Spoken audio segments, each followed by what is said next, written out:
Hi friends, good morning. आज मी तुम्हाला कारल्याच्या एक वेगळ्या प्रकारच्या भाजी बनवून दाखवते। तर welcome to Smita Nikam channel.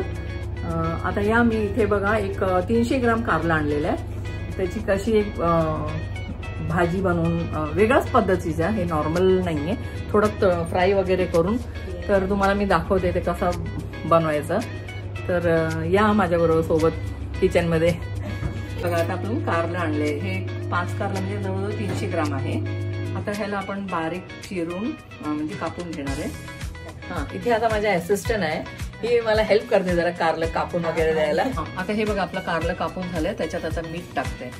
मीठ टाकून चांगलं चोळून घ्यायचं ह्याला 2 मिनिटं असंच ठेवायचं। आणि 2 मिनिटं तसंच थोडं मीठ पकडण्यासाठी असंच ठेवायचं।